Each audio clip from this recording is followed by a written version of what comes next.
Entonces, eh, vamos a ver, el día de hoy les voy a hablar un poco sobre este tema de biodiversidad, las relaciones en la biodiversidad, un poco de organismos, especies y todo lo demás, ¿sí?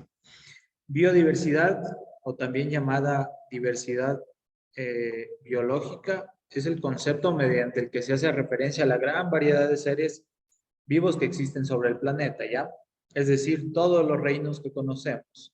El reino animal, reino vegetal, el reino de los hongos, de las bacterias, y cómo se relacionan unos con otros y eso básicamente, qué relaciones hay y cómo se ayudan mutuamente. Eh, y nos dice que así como a las variantes genéticas que se han producido por la evolución de las especies, incluso por la influencia en los ecosistemas. ¿Qué quiere decir esto? Que, por ejemplo, de una variedad, de una especie, han surgido diversas modificaciones genéticas que han hecho que se puedan llamarlo, sean así, nuevas especies, ¿sí? Y como dice aquí, incluso por la influencia humana en los ecosistemas, quiero que se queden con esta frase de aquí, porque luego vamos a ver unos dos ejemplos de cómo el humano ha influenciado en los ecosistemas.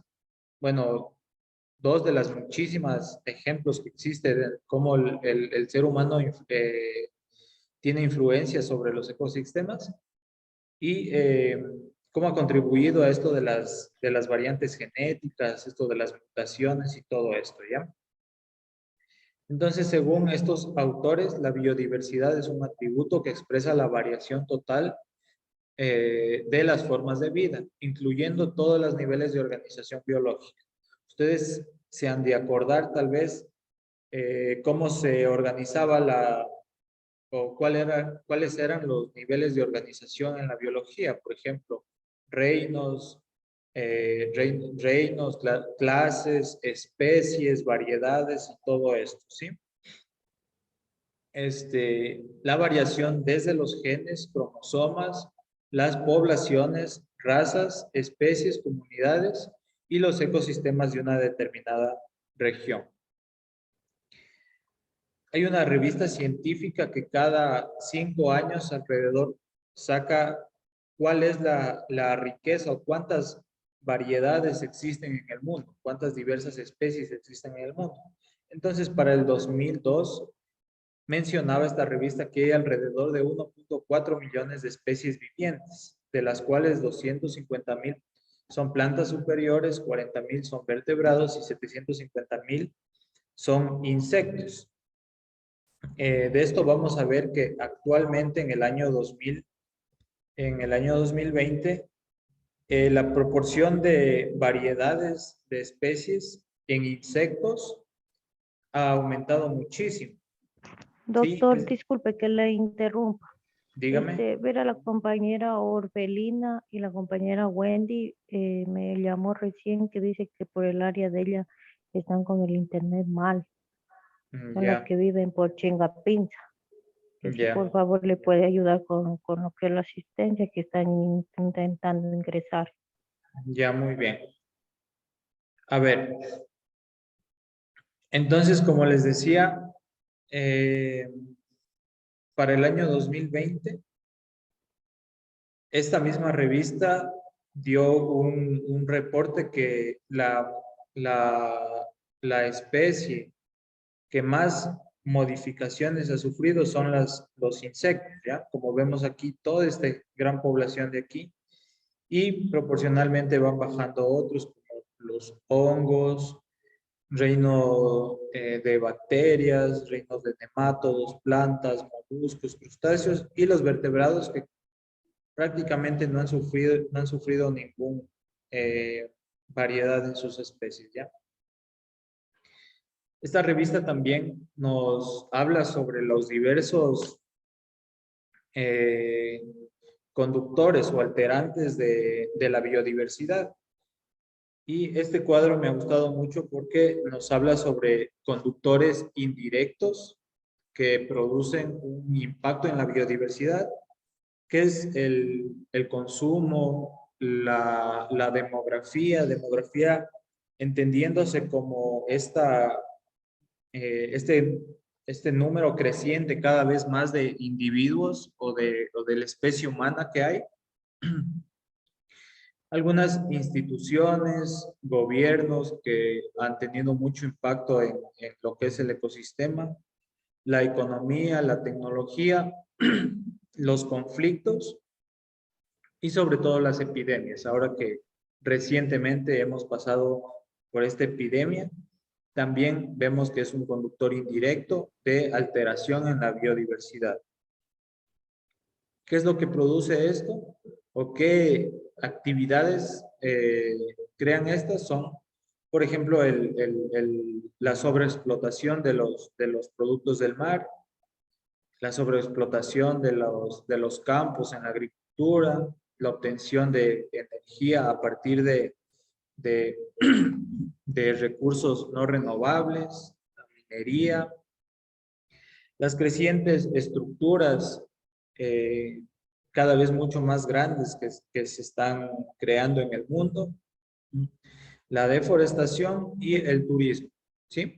Y también nos mencionan como unos actores directos en el impacto de la biodiversidad, como la degradación de suelos, la sobreexplotación de los mares, como les mencionaba, el cambio climático, la polución y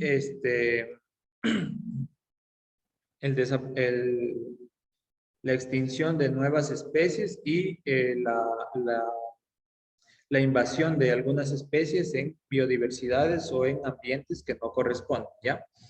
Todo esto genera un impacto en el ecosistema, en la biodiversidad, ¿ya? En donde se alteran todas las especies que habitan en un ecosistema y se alteran los diversos ecosistemas que hay en el planeta Tierra, ¿sí?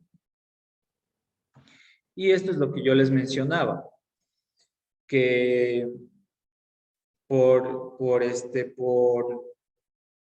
la manipulación que el hombre ha tenido sobre diversas especies, en este caso un perrito, han sufrido muchas alteraciones genéticas estos animales también, que les producen algunas enfermedades, ¿ya? Por ejemplo, si conocen estos perritos de aquí, ¿cuál es su esperanza de vida? ¿Quién me dice? 4 años, Doc. Alrededor de 4 años, ¿sí? ¿Y Sí, yo saben tengo cuál uno. es? Dígame. Yo tengo un bulldog francés. ¿A usted tiene un bulldog? Y usted sabrá que tienen muchos problemas médicos estos animalitos, ¿no? Tienen por Incluso en la alimentación, Doc, no hay cómo darles cualquier comida porque la nutrición de ellos empiezan a depender por ejemplo, una mala dieta, ellos dejan de comer y pueden incluso hasta por esta razón morir. Exactamente, ¿ya? Y todo esto ha surgido a partir de la influencia humana que ha tenido sobre estos animales, ¿no? El deseo de querer generar nuevas especies mucho más pequeñas, como en el caso de estos bulldogs, en donde muchos mezclaron una especie de bulldogs ingleses con bulldogs franceses y generaron nuevas especies que a su vez tienen nuevas enfermedades, nuevos problemas genéticos también. Estos perritos, por ejemplo, tienen mutaciones que les producen una enfermedad que se llama paladar hendido, en donde tienen una comunicación de la nariz con la boca y no pueden alimentarse bien. Tienen alteraciones en su columna también, tienen una desviación de la columna, problemas respiratorios, tienen problemas cardíacos. Entonces, todo esto ha sido debido a la manipulación que los hombres han tenido sobre los animales, ¿sí? Y bueno, aquí hay una noticia que es del año 2021, creo que, en donde ya se asocia una mutación genética de los bulldog con un síndrome humano en este gen de aquí. el DVL2, que actúa en esta vía de aquí, que es una vía de maduración, por así decirlo, una vía de maduración en los fetos de los bebés. Y esto les produce, por ejemplo, ¿dónde estaba? El paladar hendido. ¿Ya? Bueno, y tenemos otro tipo de animalitos también en donde hay manipulación, existe manipulación genética por parte del hombre para alterar la contextura normal de estos animales o alterar incluso, como en esta noticia dice, el pelaje de estos animales. ¿Sí? Entonces, la noticia nos dice que se está trabajando genéticamente y de momento existe, por ejemplo, una prueba genética para obtener bellos y exóticos perros labradores de pelaje plateado. Pero como los genes en muchos casos están relacionados con más de una característica, la selección de uno en busca de un rasgo determinado tiene a veces consecuencias imprevistas. Es lo que les mencionaba, que por ejemplo, cuando hay una alteración de genes, no únicamente se altera, por ejemplo, en este caso, el gen que interviene en el pelaje de estos perritos, sino estos genes intervienen en muchos otros órganos del animal, por ejemplo, en los riñones, la formación de los pulmones, del aparato cardiovascular y sobre todo, miren esto de aquí, el gen que proporciona los labradores plateados favorece la aparición de enfermedades de piel. ¿Sí? Entonces, es simplemente dos ejemplos para que vean cómo el hombre ha influido mucho en la biodiversidad. Bueno, aquí hay una imagen de la biodiversidad en donde están todas las especies unidas entre sí y colaborando unos con otros. ¿Sí? ¿Cuáles son los componentes de la biodiversidad? Bueno, está compuesto por todos los animales, plantas, microorganismos, así como todos los ecosistemas, tanto terrestres, marítimos, y todas las relaciones que existen y establecen entre sí. Aquí hay una imagen, por ejemplo, que quisiera analizarla con ustedes y quisiera que me diga alguien qué entiende en esta imagen. Aquí. Quiero que la vean y la analicen, ¿sí?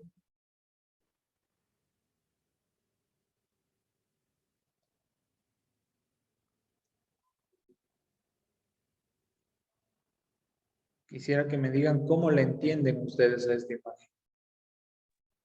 Como Es una pirámide o árbol. como una Cadena cadena, alimenticia de los cadena animales. La cadena alimenticia de los animales, ¿no? Ya una cadena alimenticia de los animales. ¿Quién más? ¿Quién me dice otro? También puede ser el cruce de razas, digamos, cogiendo el ADN del conejo, digamos, con un lince y haciendo ahí un cruce. No exactamente, sino más bien esta imagen se relaciona mucho a, a cómo, a cómo diferentes reinos La supervivencia en un depende de la fuerza. ecosistema, ajá, cómo diferentes reinos en un ecosistema sirven unos a otros para sobrevivir. Por ejemplo, el pasto que le sirve a los conejos, a los saltamontes, para su subsistencia. Y asimismo el conejo que sirve a las linces, águilas, halcón, para su alimentación y su subsistencia. ¿Sí? Ya. Ahora quisiera que me diga qué sucedería si de este medio ambiente de aquí se elimina el conejo. Ya no hay más conejos. ¿Qué creen ustedes que sucedería?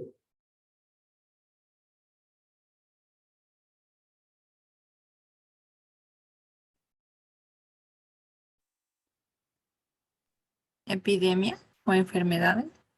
una alteración, ¿Qué alteración? De la raza. Una No alteración tanto de así. alimentación podría ser, o también de supervivencia. Ajá.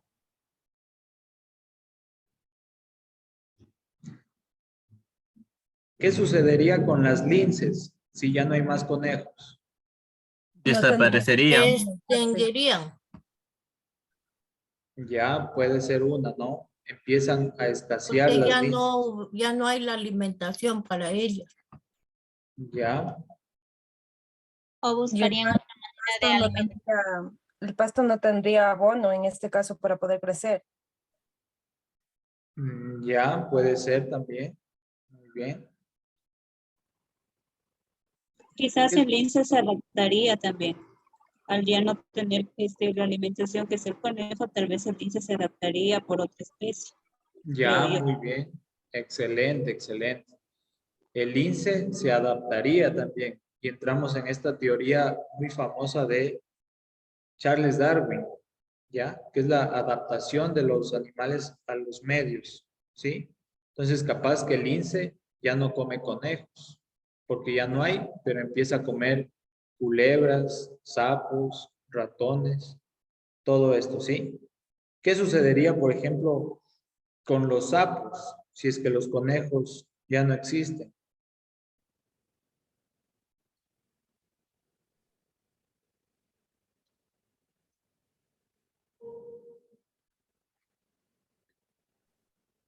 Habría epidemias porque los sapos se alimentan de saltamontes y esos, de moscos, algo así. Y al ver que no hay ese animal o para que se puedan alimentar o algo así, puede ocasionar muchas cosas. A ver, una podría ser, ya no existen los conejos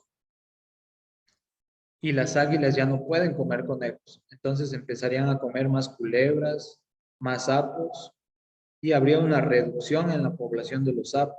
¿Se extinguirían más Sí. pronto? Ya puede ser una también, ¿no es cierto? Que hay una reducción en la población de sapos, aumenta la población de saltamontes y reduce el pasto, puede ser. Si ya no hay conejos, puede ser otra que aumenta en un determinado medio ambiente, aumenta el pasto, hay mucha población hay mucha producción de pasto y empiezan otras, aumentan las poblaciones, por ejemplo, de saltamontes, hay más ratones, arañas y todo esto, ¿ya? Esta imagen lo que intenta es mostrar cómo se relacionan todos los animales entre sí, ¿ya? Todas las especies. Y cómo podría la desaparición de una especie, en este caso el conejo, afectar a todas las demás especies, ¿ya? Es para que vean que está todo en el mundo, en todos los ecosistemas, está todo relacionado, ¿ya? Muy bien.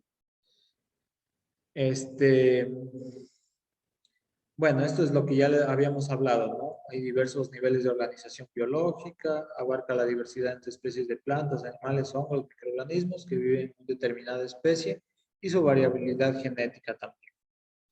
Ajá, ya. Y ahorita entramos en dos teorías, dos de las principales teorías muy importantes de la biodiversidad.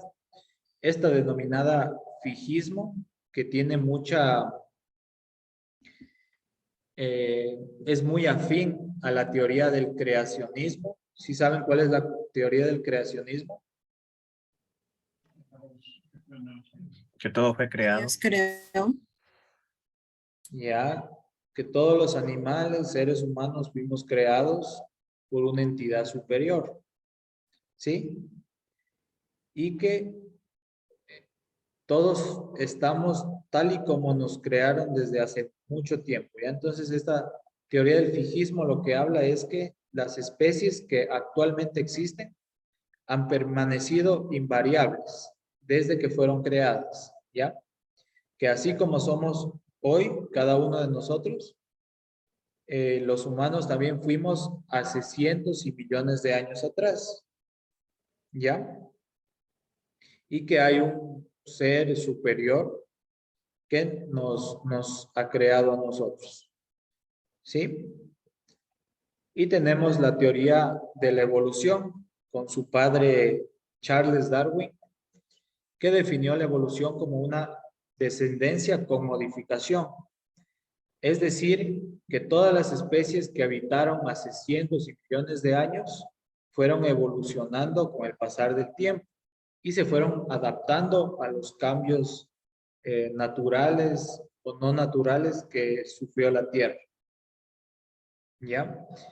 Y que estos cambios dan origen a nuevas especies y comparten un ancestro común. Y que todo esto es posible por la selección natural. ¿Sí saben cuál es la teoría de la selección natural, no? De la mar. ¿Qué nos dice la selección natural?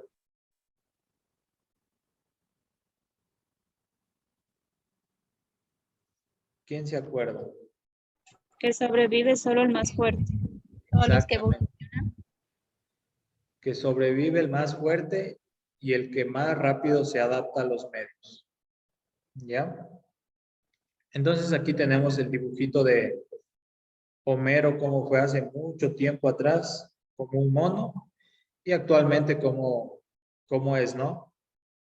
Una persona que ya camina en sus dos piernas, que se eliminó la cola también, ¿sí?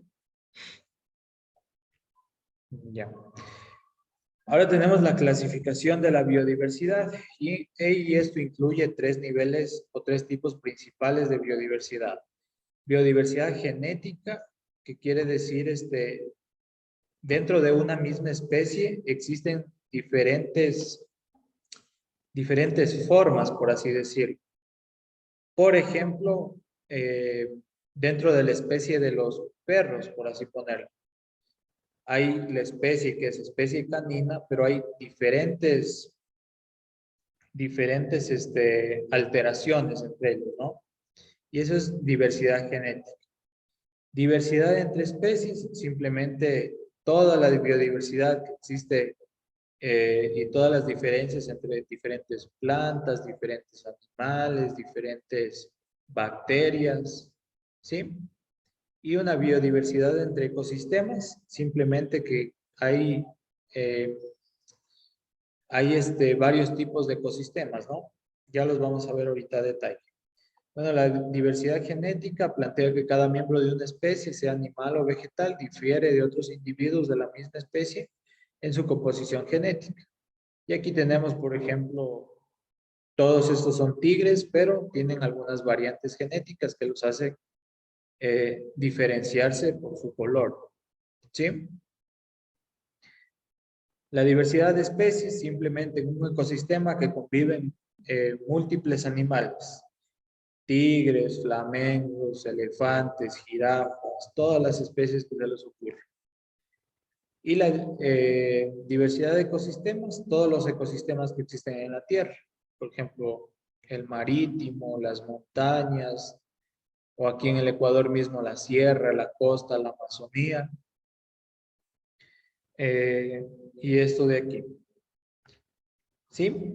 Y luego vamos por la clasificación de las especies, donde existe desde los dominios, como una clasificación muy general. Pasamos por los reinos, reino animal, vegetal, prótera, mónera. Los tipos dentro de estos, en este caso el tipo cordata, clase mamalia, orden carnívora, de la familia de los Felidae y el género que es la pantera, ¿sí?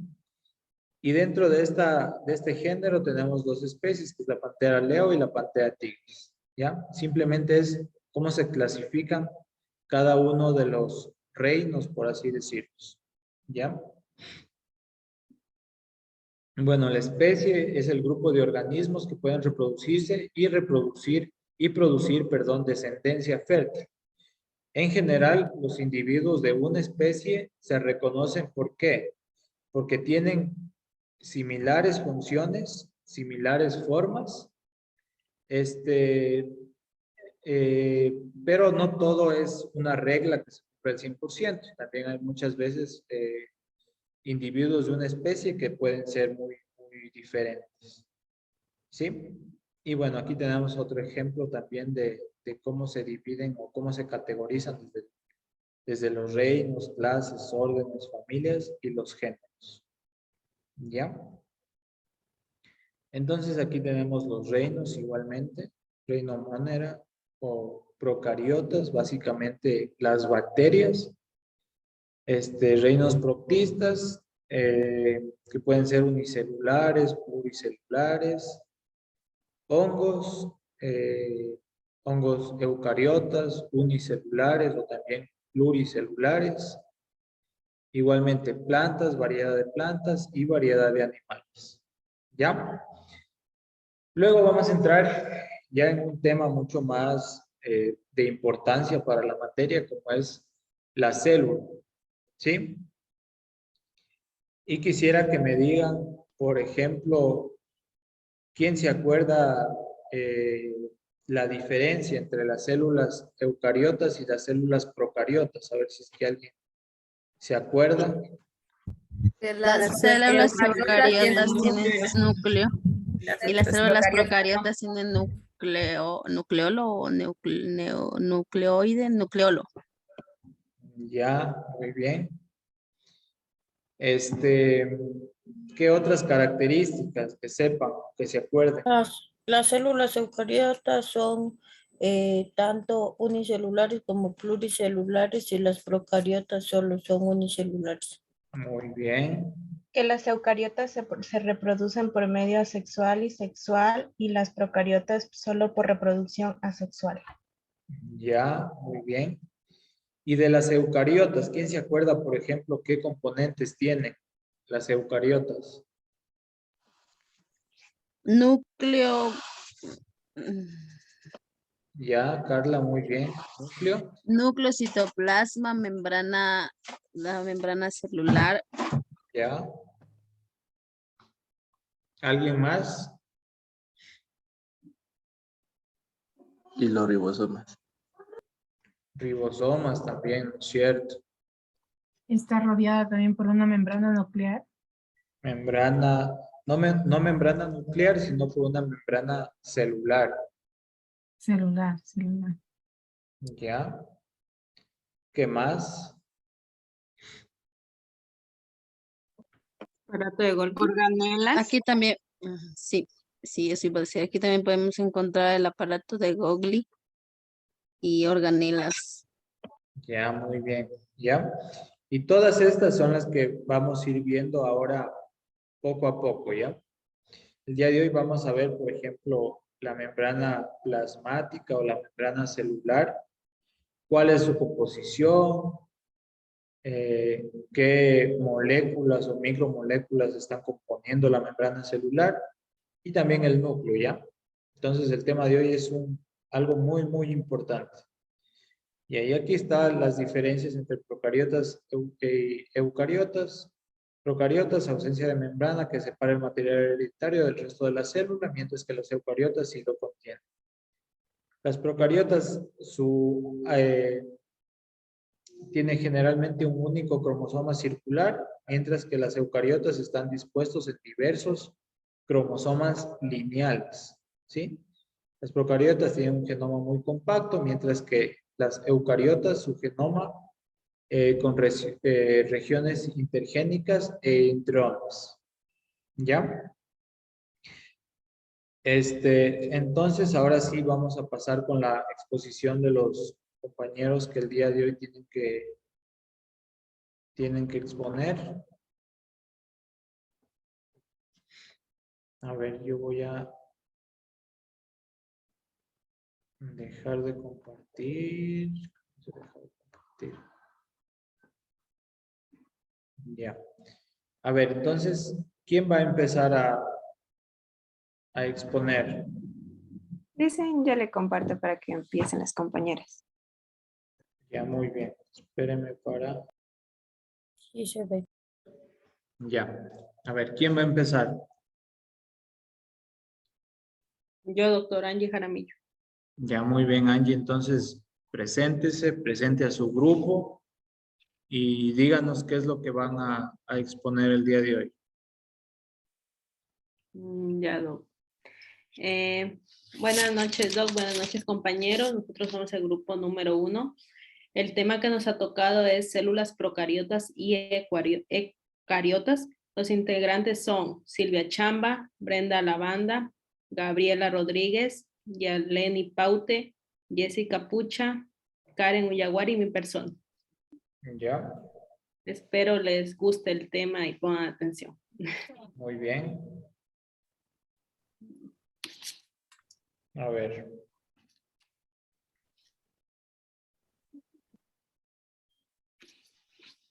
Ahora le toca a La mi célula. La célula es la unidad básica de los organismos vivos, teniendo como funciones la nutrición, relación y reproducción. Me avisan cuando vaya pasando, ¿ya? Cuando quieran que pase. Ya pásele. A ver, la célula procariota. Conocemos que la célula procariota es aquella célula que no contiene un núcleo, el cual proteja al material genético que es el ADN, por lo que este se encuentra disperso en el citoplasma. Y a ver, los organismos procariotas son conocidos como las bacterias y las algas cianófitas. Además, contienen membrana celular, pared celular, citoplasma y ribosomas. Todos los organismos procariotas son unicelulares, es decir, que contienen una sola célula. La siguiente. Las células eucariotas son aquellas células que tienen un núcleo delimitado y definido en el cual se va a encontrar el ADN. Este se encuentra en distintos seres vivos como los animales y las plantas, los cuales son organismos pluricelulares. Existen diferentes tipos de células eucariotas, aunque las más destacables son las células eucariotas animales y las vegetales.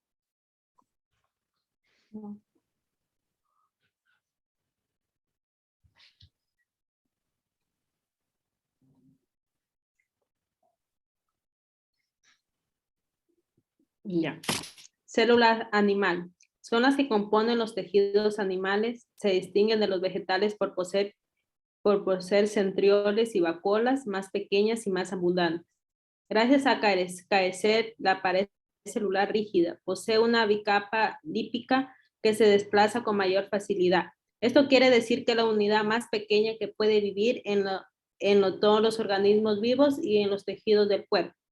La célula vegetal son las células que componen las plantas. Su pared celular se distingue de los hongos procariotes, ya que están hechas de celulosa y ligna. Posee una vacuola de gran tamaño para alcanzar sustancias además cloroplastos y clorofila, para captar la luz del sol y realizar el proceso de fotosíntesis. Esto quiere decir que presenta la pared celular que da el soporte y la protección y a la vez permite la comunicación celular de todas las células. ¿Ya? Siguiente.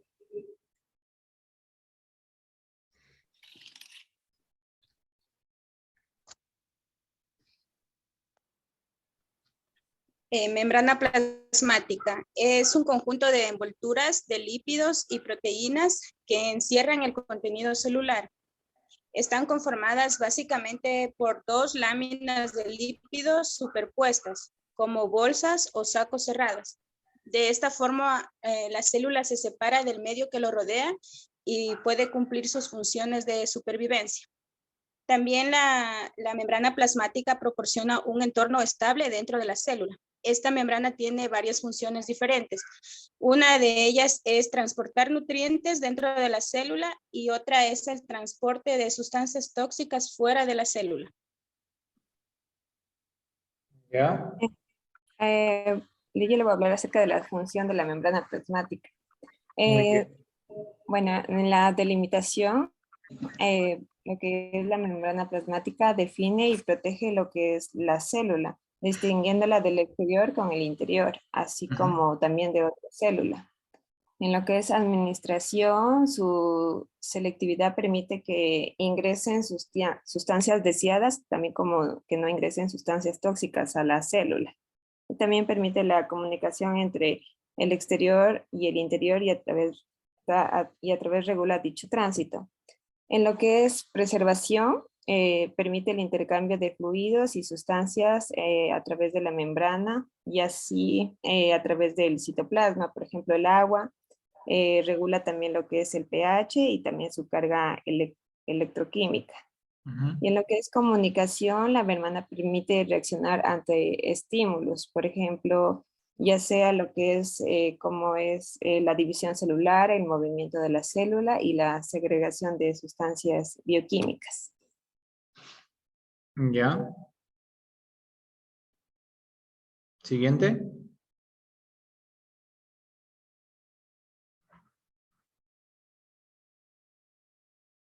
Ya. ¿Ya van a hablar del núcleo?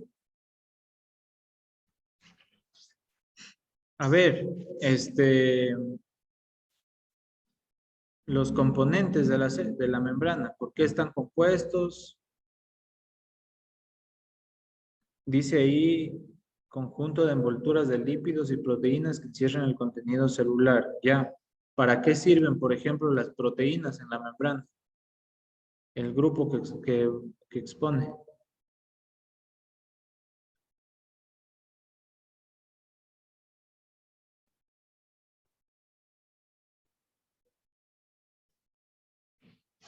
¿Podría repetir? ¿Para qué sirven las proteínas en la membrana? ¿Cuál es su función?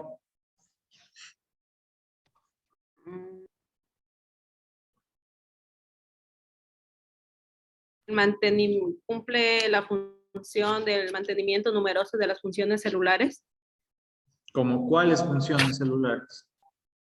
como la transducción, como el transporte de intra y extracelular. Ya, transporte intra y extracelular. ¿Cómo lo hace?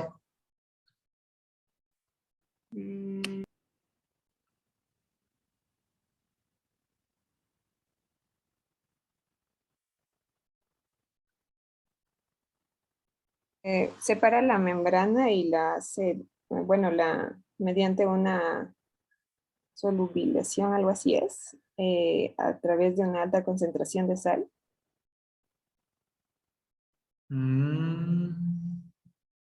Funciona de transporte, decían, entre el medio intra y extracelular. ¿Qué tipos de transporte en la membrana hay?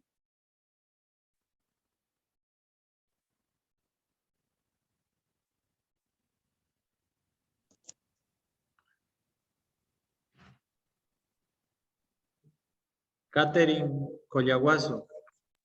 Transporte activo, transporte pasivo y difusión facilitada. Muy bien. ¿Cómo se da el transporte pasivo, el grupo que está exponiendo?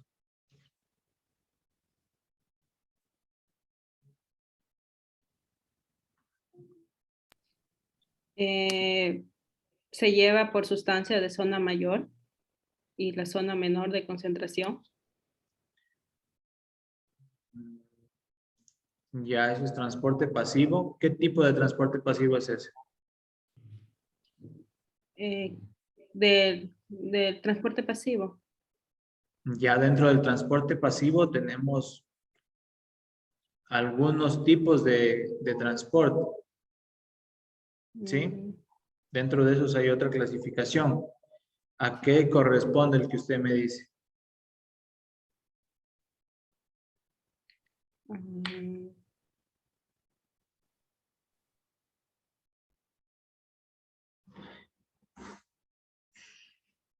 María Lapo quiere opinar, díganos. Son 4 tipos dentro del pasivo. Es la difusión simple, la difusión facilitada, la osmosis y la filtración. Ósmosis y filtración no tanto, pero sí, por ahí van. ¿Ya?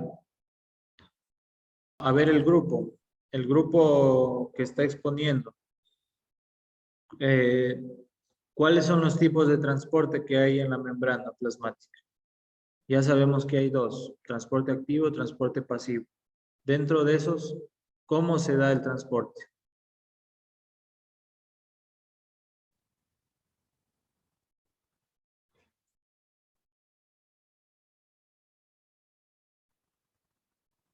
Doc, sería mediante una difusión pasiva. En este caso puede ser la glucosa.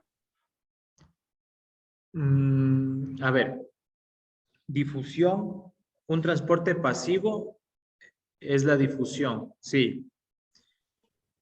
La glucosa no tanto utiliza la difusión como transporte, más bien utiliza utiliza proteínas o canales dentro de la membrana para entrar hacia la célula, ¿ya?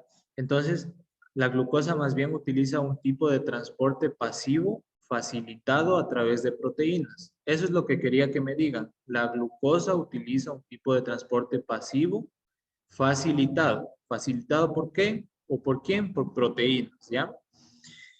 Los iones que ustedes me decían utilizan un sistema mucho más simple de entrada hacia la célula, que es la difusión. Simplemente es a través de cada fosfolípido de la membrana celular, atraviesan normalmente, o a través de canales. En este caso, Doc, cuando dice que es una difusión que atraviesa un canal acuoso, en este caso es el canal que utiliza la glucosa, ¿no? No, hay diferentes tipos de canales, ¿sí? Porque eso también lo hacen a través del oxígeno, doctor. No, el oxígeno pasa por difusión en la membrana. Doctor, una pregunta. Hablaríamos de lo que es el transporte pasivo facilitado al que no necesita energía. Exactamente. Esa es la diferencia del transporte pasivo con el transporte activo. El transporte pasivo utiliza proteínas, es facilitado por proteínas, pero no utiliza ATP. El transporte activo utiliza moléculas de ATP para el intercambio entre el medio extracelular y el medio intracelular. ¿Sí? A ver, ¿quién expone núcleo?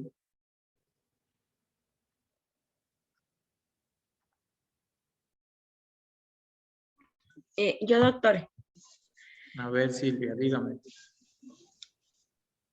En núcleo a lo que se refiere a la genómica es la organela o organelo rodeada por la membrana en el interior de la célula que contiene los cromosomas, una matriz de orificios o poros en la membrana nuclear.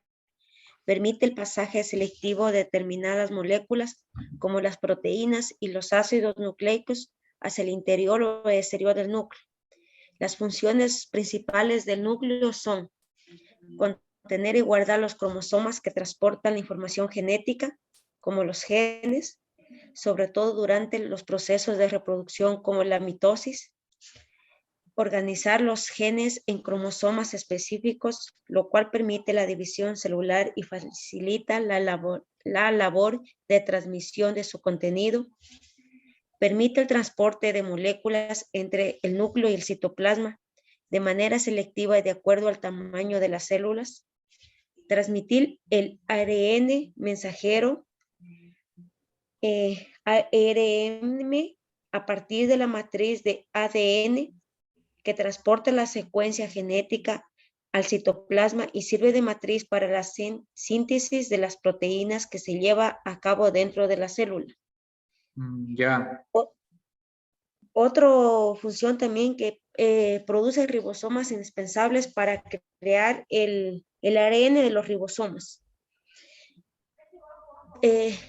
Doc, pásenmele por favor la otra, disculpe si es que está ahí. Ya. A ver, quiero que me explique con sus palabras qué es lo que entendió de aquí, de todo lo que leyó. Ya, déjame ver, Doc, otra cosita ahí, por favor.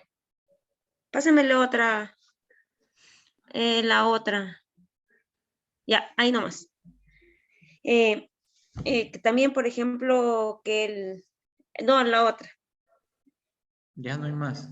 Y ahí nomás. Sí, ya estaba, yo pensaba que tenía otra hoja ahí, pero no he tenido.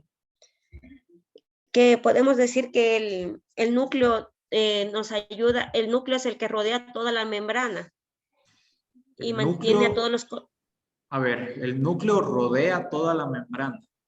Tiene una membrana que la rodea, o sea, Ya. la rodea y ayuda a mantener a los cromosomas en el interior. La membrana ayuda a mantener los cromosomas en el interior. No, lo ayuda a mantener a los cromosomas en su interior. Ya. También digamos, ayuda al resto de los organelos, a los componentes de su célula. También el núcleo es necesario para el ARN y el ADN. ¿Qué es el ARN? Ácido ribonucleico. Ya. Y ¿Para el qué ADN sirve? y el ADN. También hay otro componente que podemos decir que también es la envoltura nuclear y nucleoplasmática. ¿Para qué sirve el ARN mensajero? El ADN, ¿para qué sirve? Sirve para transmitir, es como mensajero para llevar la matriz de transporte a la médula. ¿A cuál médula? A la médula, a la célula, perdón. A ver, ¿cómo? ¿Qué? A ver. Es como mensajero que ayuda a llevar a la membrana. O sea, el mensajero que ayuda a llevar la información. ¿De dónde lleva la información? Desde aquí dice, Doc, desde su secuencia, desde el transporte de secuencia genética. Ayuda a llevar la información desde la matriz. Yo quiero que usted me diga, no que diga que esté escrito ahí. Yo no le puedo explicar con mis propias palabras porque si no me voy a trabar. Pero se supone que usted estudió esto de aquí. Claro, le estudié, pero le estudié así, si no me trabo.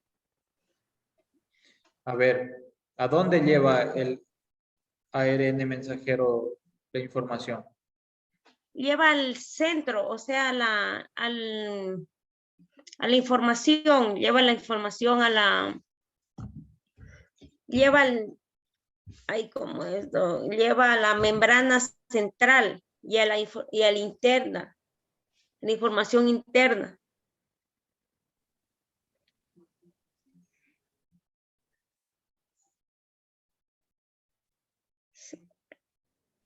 A ver, sí, lleva una figura al dominado pleno nuclear, a un espacio.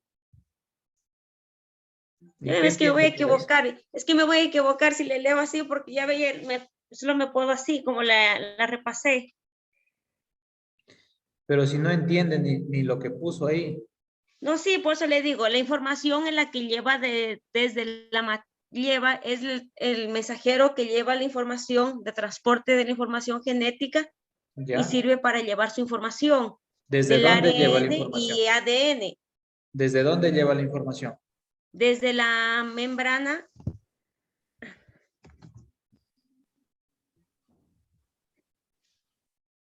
Lleva la información, sirve como transporte de información genética desde el citoplasma hasta la matriz y para la síntesis de las proteínas dentro de la célula. Ya. ¿En dónde se sintetizan las proteínas? ¿Dónde se sintetizan las proteínas? Se sintetizan en la membrana. ¿Segura? Sí. Bueno. Está equivocada, Silvia. Ahí no se sintetizan las proteínas. En los ribosomas. Exactamente. En los ribosomas. Los ribosomas. Ya. Ya me equivoqué. A ver. Igual que con la membrana celular. Si van a exponer algo, tienen que dominar el tema.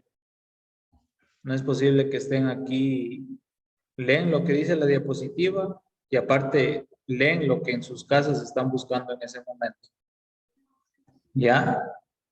Si es que van a exponer, tienen que dominar el tema, tienen que saber, ¿sí? Desde dónde el ARN mensajero saca la información, del ADN mediante un proceso de transcripción que lleva la información a través de los poros de la membrana nuclear hacia los ribosomas. ¿Para qué? Para la formación de nuevas proteínas. Simplemente, eso es lo único que tenía que decir. ¿Podría repetirlo? Es que, Doc, yo le puse, no me iba a saber todo eso, Doc, porque igual no sabía la exposición. Yo le hice más o menos y igual le consulté otras cosas. No está ahí porque no, yo le consulté función, características, concepto y estructura. Y no está eso ahí. Yo le A puse ver, aparte, dígame. lo tengo acá. Dígame. A ver, verá. Por eso no está ahí. Ve, por ejemplo, espérenme. Por ejemplo, el núcleo tiene una membrana que la rodea y la mantiene todos los componentes, todos los cromosomas en el interior y separa los cromosomas del interior del núcleo y del resto de los orgánulos y componentes de la célula que se quedan fuera. Algunas cosas como el ARN y necesitan circular entre el núcleo y el citoplasma. El núcleo consta de dos componentes que se pueden distinguir morfológicamente: la envoltura nuclear y el nucleoplasma. La envoltura nuclear separa el nucleoplasma del citoplasma. Está formada por una membrana externa y una interna, entre la que se encuentra un espacio denominado pleno nuclear. Esa es la estructura. Ya, ¿qué es el nucleoplasma? El nucleoplasma es la envoltura que lo envuelve al núcleo. No. Está equivocado. Así estaba en la figura. Siguiente. Pero yo no le vi la figura que estaba así. Siguiente. ¿Quién expone siguiente? Yo, Doc. A ver, Brenda, dígame. ¿Qué investigaron? Voy a exponer sola porque mi compañera no está y entonces voy a hablar yo. Dígame, Brenda. El artículo que investigamos se trata de nuevos datos sobre el origen de la célula eucariota, que es de una revista de investigación en ciencia del año 2017. Muy bien. Se dice que un grupo de organismos procariotas revela pasos intermedios en la evolución de la célula nucleada. Célula nucleada se refiere a un genoma que es un conjunto de ADN que se enfoca más en la estructura y función de la evolución de este mismo, que es rodeada por la membrana en el interior de la célula que contiene los cromosomas. Y a esta investigación es por tres personajes que son James, Mary y Nell. Ellos nos dicen que la célula eucariota recibe orgánulos membranosos como el núcleo y componentes celulares complejos como los sistemas de transporte de moléculas a través del medio celular interno. Ellos nos dicen que hace millones de años este tipo de células se gestó a partir de una primera carente de estos atributos, es decir, la célula procariota. Pese a lo largo de la evolución, la célula se diferencia sobre lagunas que separan organismos procariotas de los eucariotas. Estas pruebas reunidas en torno a la aparición de ciertos rasgos específicos que pertenecen a los eucariotas en el transcurso de su evolución son escasas. En un artículo publicado en el mismo año de una revista de Nature de la Universidad de Uppsala, con sus colaboradores descubrieron que un superfilo lateral del árbol procariota. El árbol procariota es, como quien dijo, un supergrupo de ancestros a través de las evoluciones, de cómo ha ido evolucionando la célula. Esto nos dice que acoge ciertos genes hasta exclusivamente de los eucariotas. Y de acuerdo a lo que han investigado en su contenido génico, estos aspectos de su fisiología celular, los procariotas se dividen en dos dominios, en bacterias y las arqueas. Ambas poseen un mismo antepasado, dice, dominado en el último ancestro universal común. Se cree que los eucariotas descienden de un híbrido que se gestó cuando una arquea engulló sin digerir una bacteria a fin de modernas proteobacterias alfa. Esto se ha planteado que dentro de esas células eucariotas primigenias evolucionaron hasta acabar convirtiéndose en el tipo de orgánulo membranoso que suministra la energía de la célula, por ejemplo, la mitocondria. Con todas estas primeras etapas de la evolución de la eucariota han permanecido en las tinieblas, pues, o sea, son excepcionales. Las especies conocidas cuyo genoma puede aportar pistas sobre la transición de la célula procariota a la eucariota.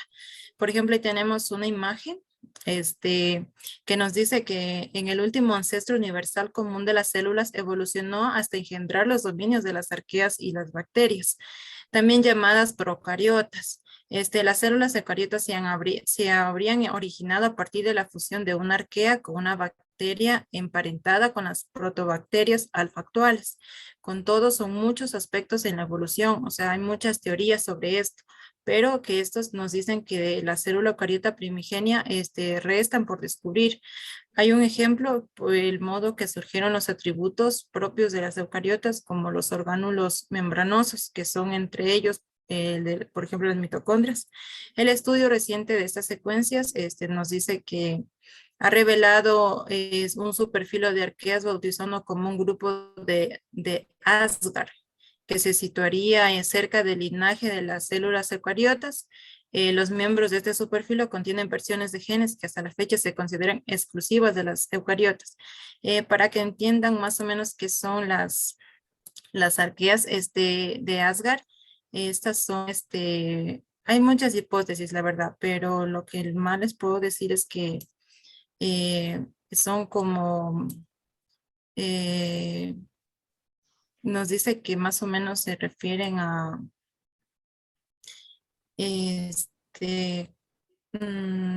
¿cómo les diré? Son, en la figura de ahí nos dice que, ¿cómo les explico?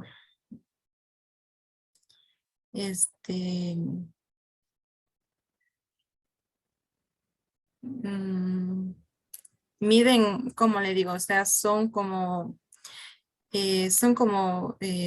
arqueas, como tubitos que miden más o menos unas milésimas de centímetros y se reproducen muy despacio para los estándares de un microbio, o sea, son bien diminutos y más o menos, según ellos investigan, dicen que se reproducen una vez al mes.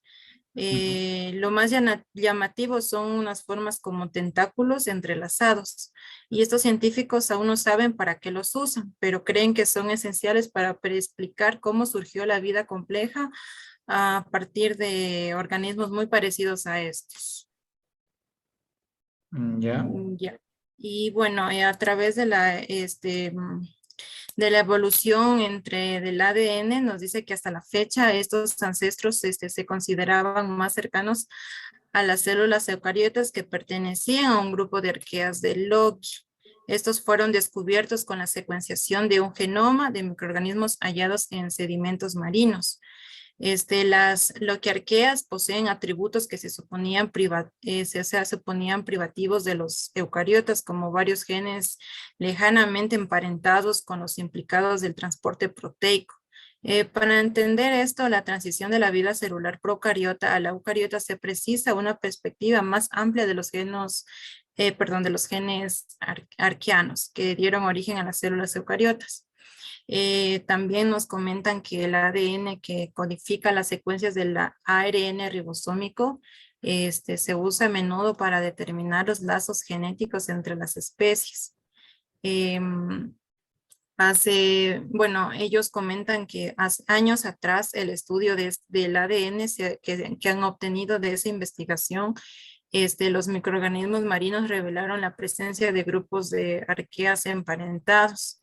Solo retoma con cultivos en laboratorios que fueron tomados y de ese trabajo se dedujo que los procariotas cultivados eran apenas una pequeña parte de la diversidad procariota de la Tierra. Y estos confirman que también quedan por descubrir muchos grupos más, hablando del árbol de la vida. Entonces, estos autores obtuvieron muestras de sedimentos acuáticos procedentes de 7 lugares y bueno, y extrajeron fragmentos cortos del ADN que representaban a la célula. Eso es todo lo que nos hablaba de esta investigación. Entonces, lo que nos quiere decir es que esta combinación de arqueas y estos genes, la combinación de estos, lo más curioso es que al combinarse estos dos, se adaptaron y sobrevivieron. Entonces ahí viene la pregunta que dicen de dónde venimos nosotros. Y como son tan pequeños, bueno, la verdad que hay muchas hipótesis sobre eso, pero eso es lo que me interesó más. Muy bien, muy bien. La verdad, se parece mucho a la teoría de la simbiosis. No sé, creo que tiene mucha relación. La teoría de la simbiosis nos habla de que un organismo se aprovecha, bueno, no se aprovecha, sino que obtiene ayuda de otro microorganismo a favor de producir algo a cambio, ¿sí? Entonces, en la teoría de la simbiosis nos hablan de que la mitocondria en un inicio fue una célula procariota, ¿sí? Y creo que por ahí va algo del estudio, que puede derivarse más o menos de estas bacterias, proteobacterias alfa, ¿ya? Que podría ser un ancestro afín de las mitocondrias, ¿ya? Entonces, entonces sí, las mitocondrias, en un principio, o según esta teoría, se piensa, o creo que ya es, más bien dicho, que fue así, que la mitocondria fue una célula procariota en un inicio, que fue fagocitada por una célula eucariota. En este caso, podría ser un ancestro común, este grupo de Asgard que menciona aquí. Y a partir de ahí, surgieron estas células eucariotas que nos dio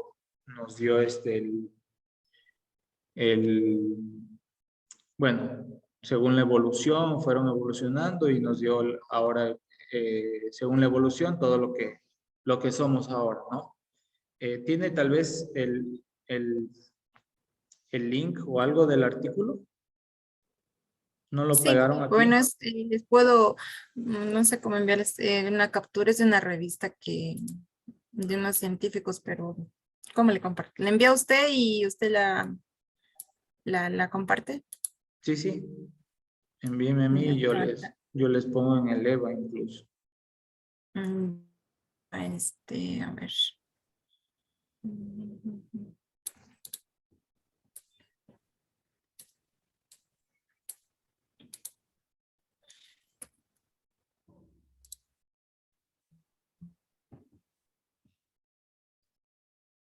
Es la última página del documento que le envié.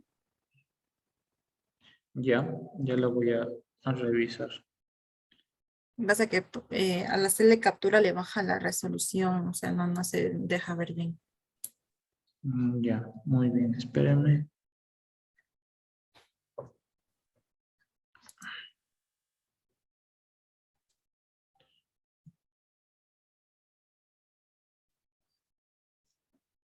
Muy bien, espérenme un momentito, solo conecto mi computadora que se me está apagando.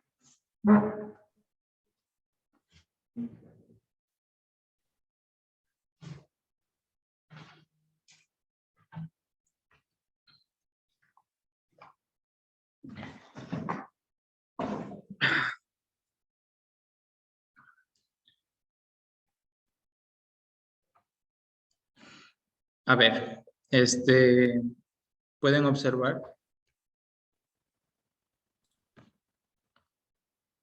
A ver, espérenme un ratito. Ahí. Ya. ¿Sí ven?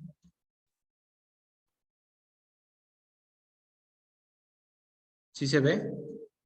Sí, Sí, doctor. Sí, doctor. Ya. Ya. Bueno, muy bien. De lo que ya hablaron sus compañeros, como ya sabemos, la célula es la unidad morfológica y funcional de todo ser vivo y capaz de actuar de manera autónoma gracias a este organelo muy eficiente que tiene, que es la mitocondria también, ¿ya? Las diferencias son las que ya vimos, ¿no? La célula eucariota tiene una membrana nuclear que sería, déjenme ver si puedo poner aquí.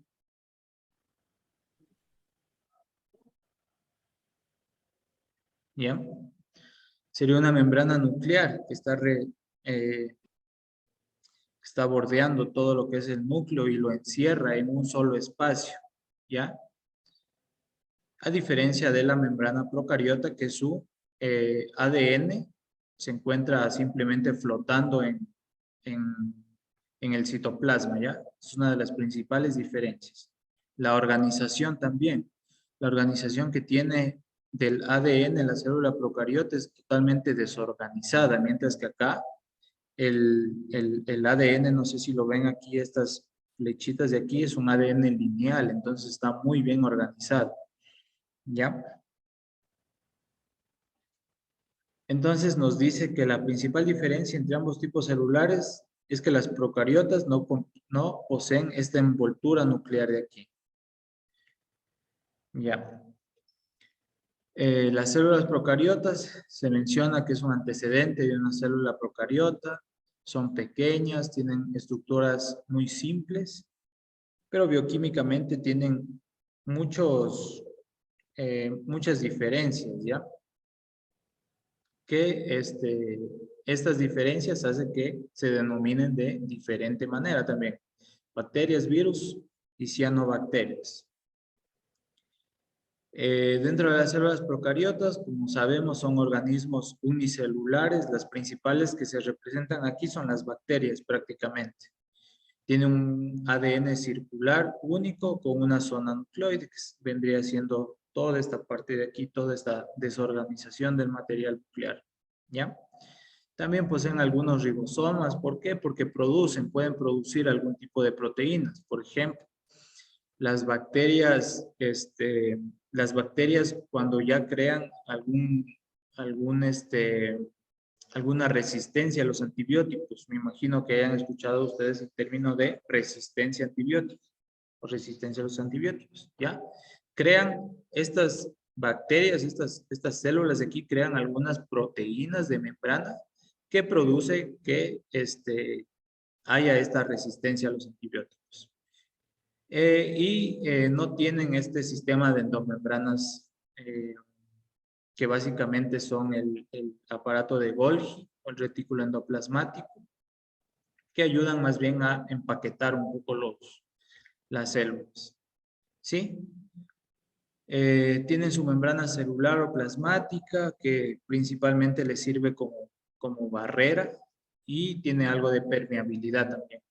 Y una pared celular que la vuelve mucho más rígida, mucho más aislada del medio, ¿sí? Y protege de un entorno osmótico hostil, lo que les mencionaba. Doctor, una preguntita. Dígame. Al hablar de la membrana plasmática, ajá, eso nos quiere decir que es sumamente permeable. O sea, por ejemplo, al tomar un medicamento ataca primeramente por la membrana plasmática. A ver, repítame otra vez que no le entendí bonito.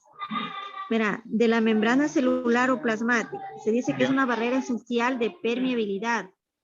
Si nosotros al tomar un medicamento contra la bacteria, iniciaría primeramente por la membrana, por la barrera esencial que es la permeabilidad, o sea, la membrana celular. Exactamente, exactamente. ¿Por qué? Porque estas bacterias en su membrana plasmática tienen algunos receptores que ya vamos a ver después cómo son, ¿ya? Y algunos de estos es en donde actúa el medicamento. Algunos antibióticos actúan así, ¿ya? Otros actúan de otra manera, que igual conforme pasemos las clases vamos a ir viendo. Pero una de las formas es esta. De la membrana plasmática salen algunos carbohidratos o proteínas que reconocen la molécula del antibiótico, ¿ya? ¿Qué es lo que hace esto?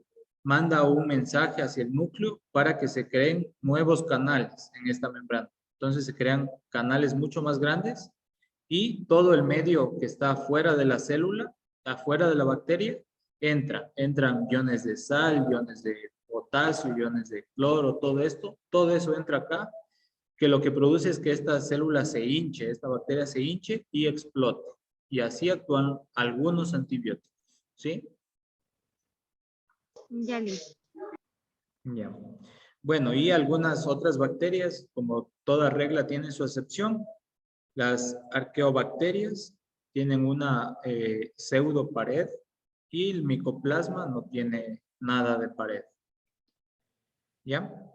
Según su estructura, también las células procariotas se les puede dividir en gram positivas y células gram negativas. Esto depende de la tinción también. ¿Sí? Las células gram positivas se tiñen de azul oscuro o púrpura. ¿Por qué? Porque tienen una capa de péptidoglicano muy gruesa. ¿Sí? Esto es más como que muy de especialidad del laboratorio clínico y todo esto, ¿ya? Pero simplemente para que conozcan, mientras que las bacterias gram negativas, estas no se tiñen o se tiñen muy poquito. ¿Debido a qué? A que su capa de péptidoglicano es muy delgada. En cuanto a las células eucariotas, bueno, tienen todos sus organelas en el citoplasma, tienen una membrana nuclear, tienen una membrana plasmática.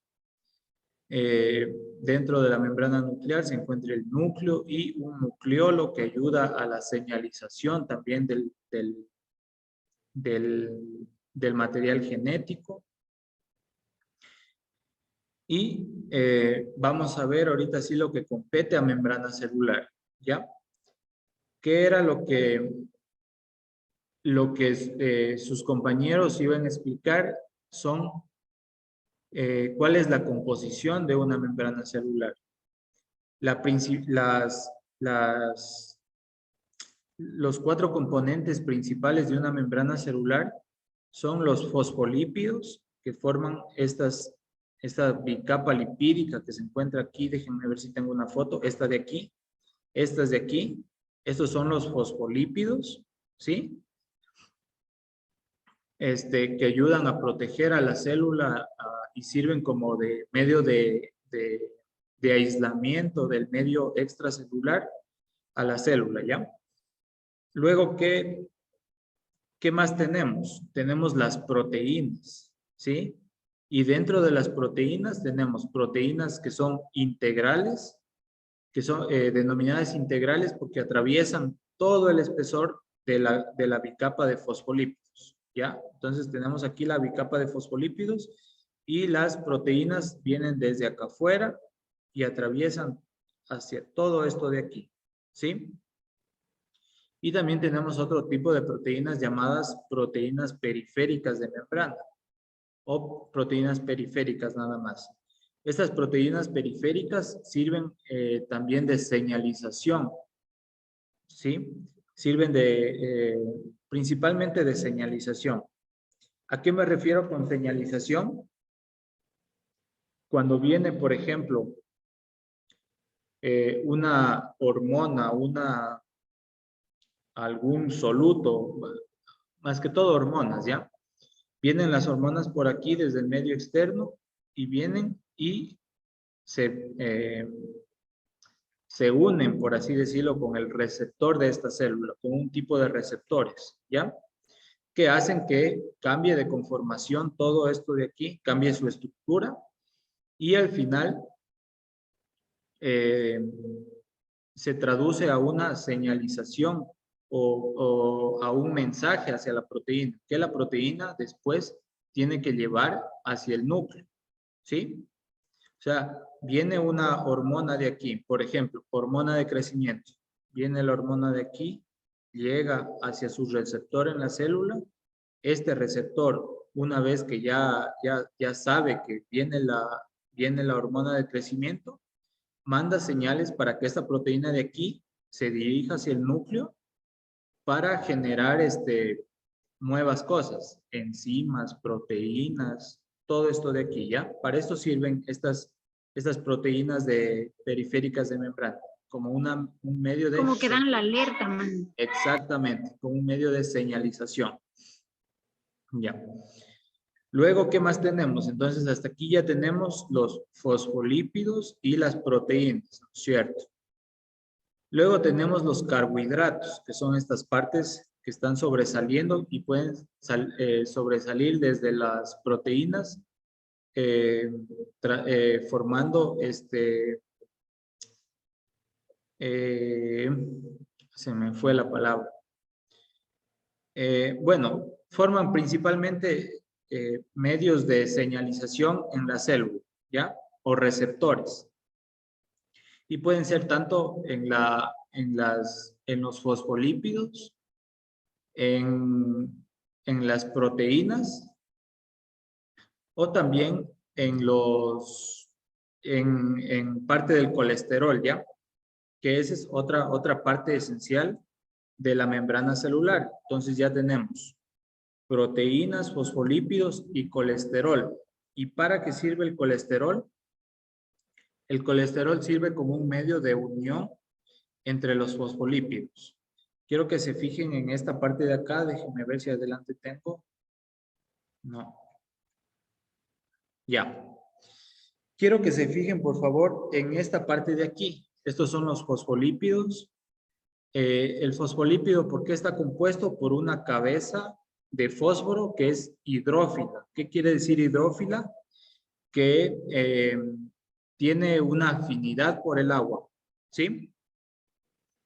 Y tienen sus colas, estas de aquí, formadas por ácidos grasos, que son colas hidrófobas, que quiere decir que repelen el agua, ¿ya? Entonces, estas partes de aquí, los ácidos grasos, forman enlaces, puentes de enlaces unos con otros, ¿sí? Aquí hay uniones que no permiten el paso de sustancias, ¿ya? Hay algunas uniones que no permiten el paso de sustancias muy grandes, porque como ya les dije, las sustancias muy pequeñas como el oxígeno sí puede pasar. Entonces, pero esto de aquí, estas uniones de aquí son muy inestables, ¿ya? Esto cuando se eleva la temperatura en la célula, se rompen estas uniones de aquí y estos fosfolípidos pueden migrar desde esta parte, irse hacia otros lados e inclusive cambiar de polaridad, irse desde la parte exterior de la membrana hacia la parte interior. Y aquí entran estas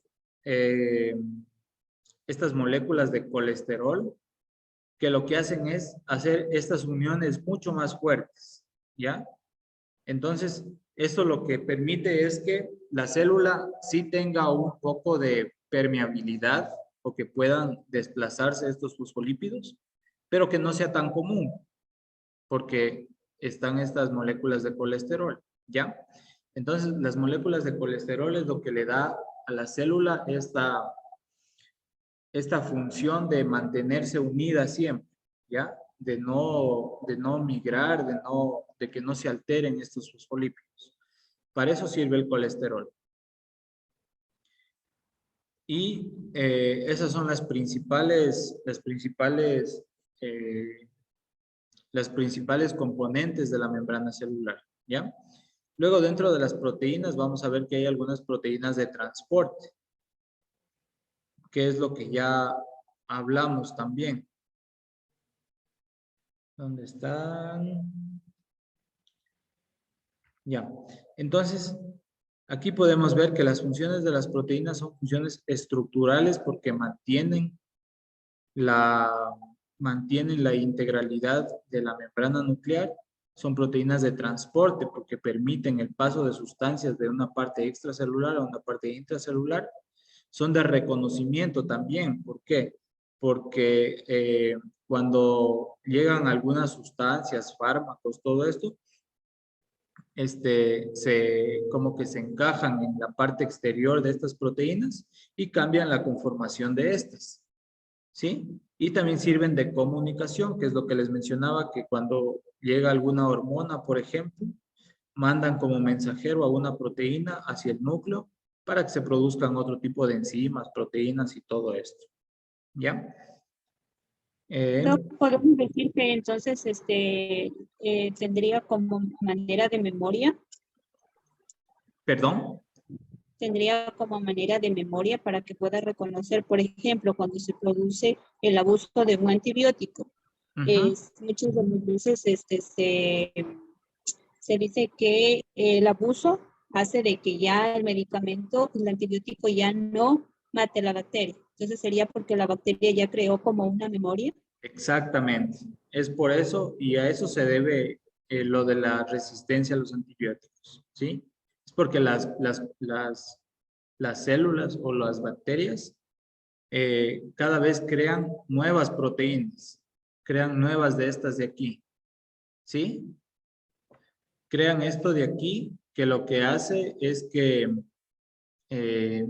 se vayan acumulando. Por ejemplo, le pongo un ejemplo. Este de aquí sirve para la ampicilina, por así decirlo, ¿ya?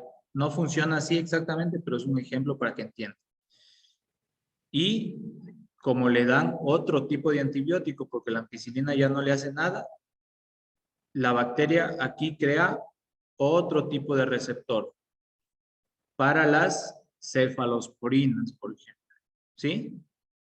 Como ya no le dan, como le dan cefalosporina, perdón, le cambian el antibiótico y le dan otro tipo de antibiótico, la bacteria crea nuevas proteínas aquí para los macrólidos, ¿ya?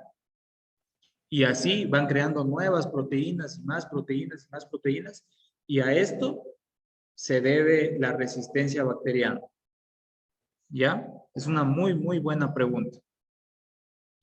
Ya, y vamos a hablar los tipos de transporte también. Transporte de membrana, que como ya les mencioné, tenemos transporte activo y tenemos también el transporte pasivo.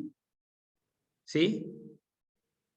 Entonces, quiero que por favor Shady Rodríguez me explique con sus palabras qué es el transporte pasivo.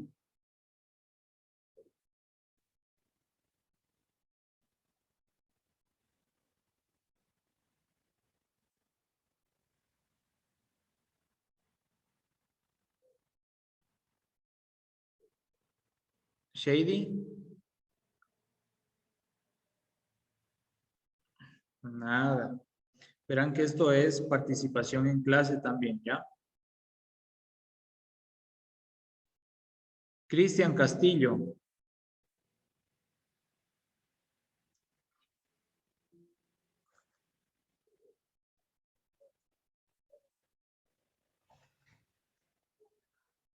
Nada. Santiago Collaguazo.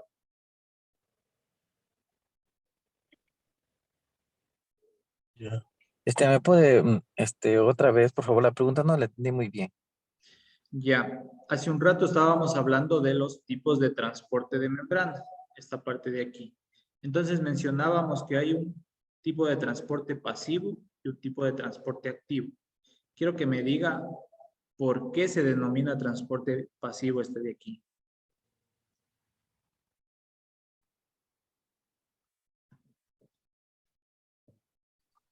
Se denomina porque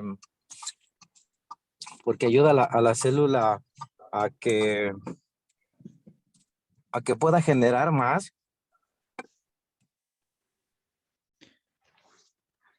A generar más que. O sea, en la estructura, más claro, por lo que se van generando más células. Algo así es lo que le entiendo yo, doctor. A ver, Diana. Diana y luego Catherine. La diferencia es que en el transporte pasivo no utiliza ATP ni tampoco hace desgaste de energía, y en el activo se usa ATP y se usa energía. Ya, ¿algo más que quiera acotar, Catherine? También en lo que es el transporte pasivo, como decía la compañera, no se utiliza energía y este va a ir de un lugar de mayor concentración a un lugar de menor concentración. Eso. Exactamente, ahí quería llegar. Muy bien.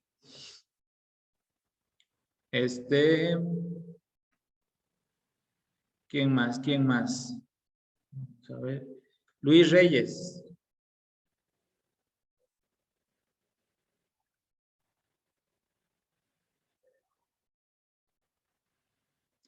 Nada. Ronnie.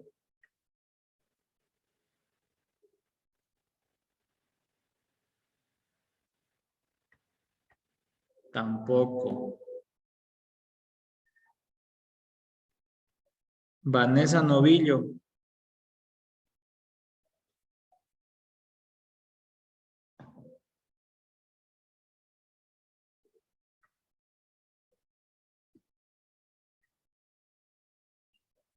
Nada.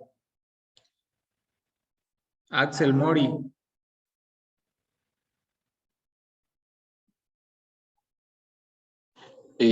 Como ya dijeron las compañeras, el transporte activo requiere de energía para llevarse a cabo y el transporte pasivo no hace desgaste de energía. Ya, muy bien. Muy bien. Ya. Muy bien. Y así como decía como decía Diana y como decía Catherine también. Sí, el transporte pasivo no ocupa ATP. Entonces, por eso se denomina transporte pasivo. Mientras que el transporte activo ocupa moléculas de ATP. Y algo muy importante que decía Catherine es sobre los gradientes de concentración de las sustancias. ¿Sí? El transporte pasivo siempre, siempre, siempre, siempre actúa a favor del gradiente de concentración. ¿Sí? ¿Qué quiero decir con esto? Que de una parte de mayor concentración pasan las moléculas a una parte de menor concentración, como esta parte de aquí que tenemos aquí, ¿ya? Si ven aquí, que dice gradiente, ¿ya? Entonces, transporte pasivo actúa de una parte de mayor concentración a una parte de menor concentración, mientras que el transporte activo actúa al revés, de una parte de menor concentración pasan moléculas a una parte de mayor concentración. Y ahora vamos a ver algunos ejemplos de todo esto de aquí. Ya, a ver, ¿qué más? Ya. Entonces, les decía que de parte del transporte pasivo tenemos algunos tipos de transporte. Una que es la difusión simple y otro denominado difusión facilitada. ¿Ya? La difusión simple no es más o simplemente no es más que el paso de moléculas a través de la membrana lipídica. Es decir, viene una molécula de oxígeno, perdón por los números, y pasa por aquí y entra hacia la célula. Eso es la difusión simple. Luego, tenemos la difusión facilitada, en donde en la difusión facilitada ya intervienen proteínas, que son estas de aquí, esta y esta de aquí. Y vamos a ver que hay diferentes tipos de proteínas. Estas, por ejemplo, llamadas proteínas de canal. ¿Por qué? Porque simplemente forman un canal. Por aquí. Por donde pasan un montón de sustancias, ¿ya? Puede pasar agua, puede pasar iones de sodio, pueden pasar iones de cloro, pueden pasar un montón de sustancias por aquí, ¿sí? Y estas proteínas de aquí siempre se mantienen abiertas, ¿ya? Siempre hay intercambio de sustancias entre la célula y el medio extracelular por estas proteínas de aquí o por estos canales que siempre se mantienen abiertos. Y luego tenemos otro tipo de proteínas llamadas proteínas carrier, que en este caso, estas proteínas están aquí pero no están abiertas. Se abren únicamente cuando la célula lo necesita, ¿ya? Y aquí, por ejemplo, tiene lugar la glucosa, ¿sí? Entonces, ¿qué es lo que sucede? Viene la molécula de glucosa y se une a la parte de la proteína, ¿ya? Y vamos a ver que dentro de estas proteínas hay muchísimas otras más, donde hay proteínas cotransportadoras, proteínas contratransportadoras y algunas otras más, ¿ya? Pero quiero que se queden con esto. El cotransporte, ¿qué es? Que viene la molécula de glucosa, se une a la proteína, pero aquí necesita algo más para que se pueda abrir aquí, ¿ya? Entonces, ¿qué es lo que sucede? Viene una molécula de insulina, ¿sí? Y esta molécula de insulina hace que esta proteína cambie de conformación y permita el paso de la glucosa dentro de la célula, ¿ya?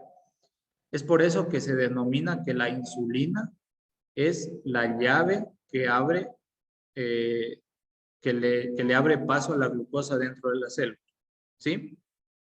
Eso se llama cotransporte. Cotransporte, ¿por qué? Porque aparte de la glucosa viene otra molécula más. Y así hay muchos otros ejemplos. También tenemos otras denominadas contratransporte. ¿Qué quiere decir esto?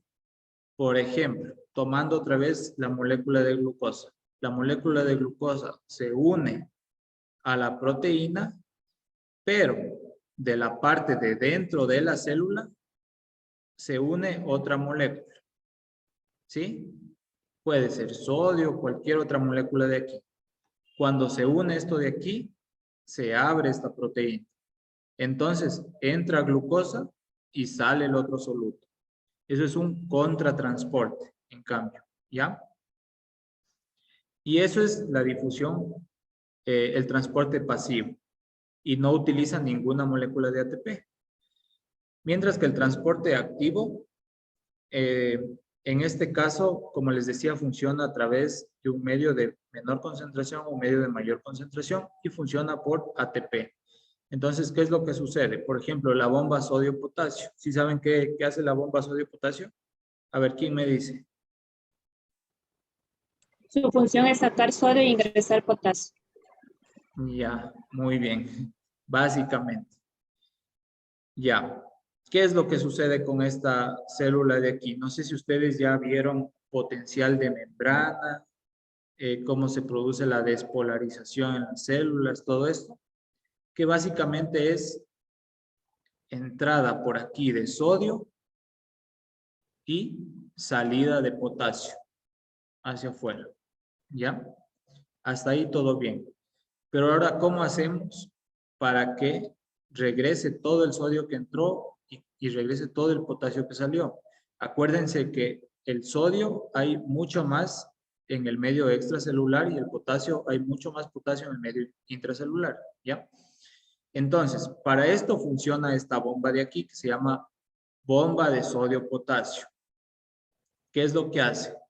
Coge una molécula de sodio. Ahí no puedo dibujar. Coge una molécula de sodio y coge una molécula de potasio. Y con la ayuda de ATP, fosforila esta proteína de aquí y hace que el sodio salga y el potasio entre a la célula. No es más que eso el transporte activo. ¿Sí? Y hay otros métodos que utiliza como la endocitosis, que simplemente es coger una molécula del medio ambiente y integrarla hacia el medio, hacia la célula. Y exocitosis, coge una molécula del medio intracelular a través de algunas vacuolas, por ejemplo, y la sacan de la célula, que así se producen las hormonas, por ejemplo. Las hormonas salen al medio a través de exocitosis. ¿Sí? ¿Estamos claros o no? Ay, más o menos. ¿Preguntas que tengan? Hasta aquí, ¿preguntas? Al haber un exceso de glucosa en la... ¿Qué pasaría ahí? Al haber un exceso de glucosa, ¿en dónde? Aquí en este medio extracelular. Sí, en el medio extracelular. Nada, simplemente viene la molécula de glucosa acá. Acuérdense que siempre necesita insulina para poder entrar. Entonces, mientras nosotros comemos carbohidratos, el páncreas ya está secretando insulina. Entonces viene su molécula de glucosa, se une a la molécula de insulina. Viene por acá otra molécula de glucosa, se une a otra molécula de insulina. Entonces el problema sería donde ya no produciéramos insulina ya. Exactamente. Exactamente. Un desorden en la... Y ese es el problema en la diabetes. Ese y también porque estas moléculas de aquí o estas proteínas de aquí, con el uso extremo, con el uso desmedido de esto de aquí, empieza a perder la afinidad por la insulina, ¿ya? Entonces viene la molécula de insulina y ya no pasa nada, se queda así nomás. Viene otra molécula de insulina, igualmente, no pasa nada. Entonces ya no puede entrar glucosa. Y esta glucosa que tenemos nosotros en el medio extracelular es lo que se mide para hacer las pruebas de diabetes. ¿Sí? Esta es la glucosa que se mide para hacer las pruebas de diabetes, la que no entra a la célula. ¿Sí? O sea, doctor, una pregunta. Cuando una persona tiene exceso de glucosa, ¿no deja permitir entrar más de lo que ya está en una célula? Sí, más o menos así. La idea es más o menos parecida, pero estas proteínas de aquí, hay muchísimas en la célula, ¿ya? Entonces, debe de ser una persona que consuma demasiada azúcar, que produzca que estas proteínas ya no sean sensibles a la insulina, ¿sí? O que el páncreas ya no produzca mucha insulina. Y eso es a lo largo de los años. Por ejemplo, los pacientes diabéticos no es que de un rato a otro se hacen diabéticos. Ellos han tenido un proceso de 10, 15, 20 años en donde saturaban todo este medio de aquí con altísima glucosa, que estas proteínas de aquí, en pocas palabras, llegaron a cansarse. ¿Sí?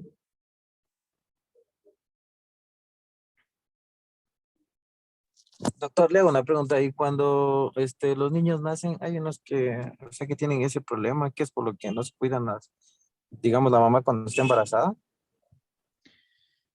Hereditario, creo que. Cuando nacen, ¿cómo, por ejemplo?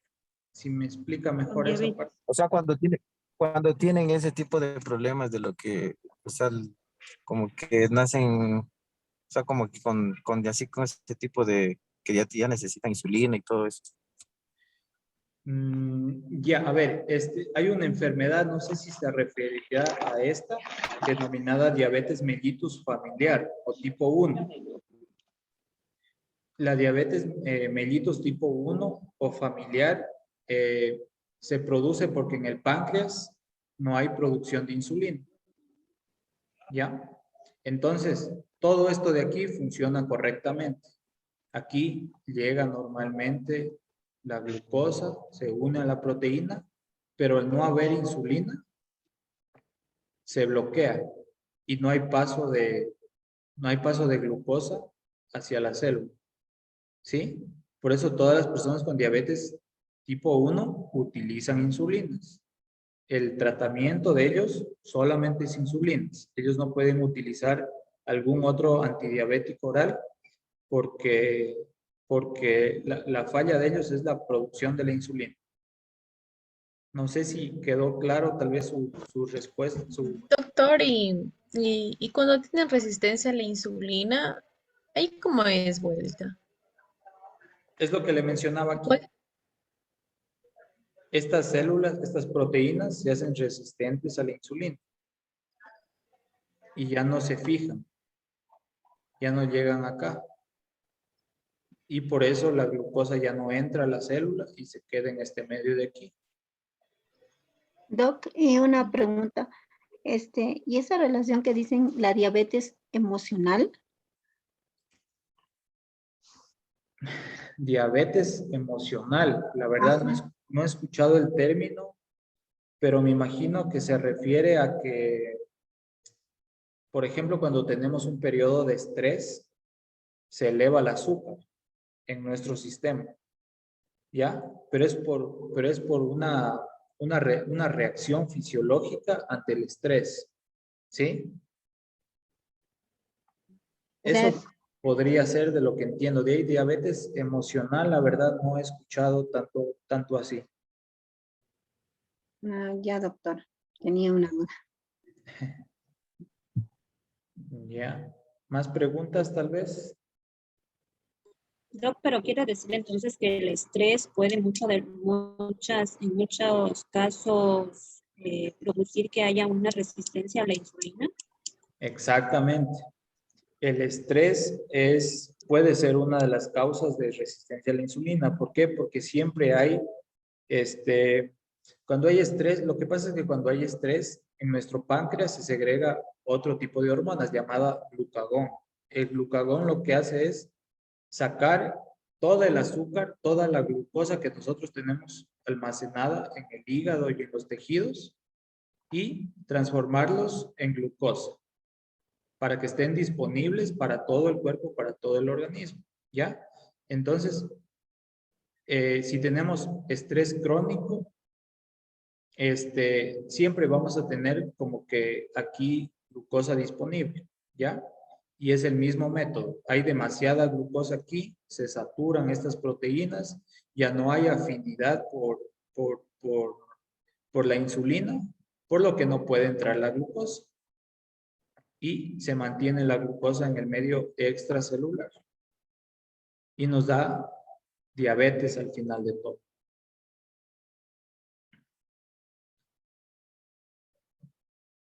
¿Ya? ¿Algo más? ¿Otra pregunta tal vez? Esta parte de aquí quiero que quede muy clara porque este es algo fundamental y algo básico de la célula, ¿ya? Esto es algo muy, muy importante que ustedes, si lo conocen bien, después en otras materias lo van a saber interpretar, van a saber y van a decir, ah, por esto es, a esto se debe esto de acá, ¿ya?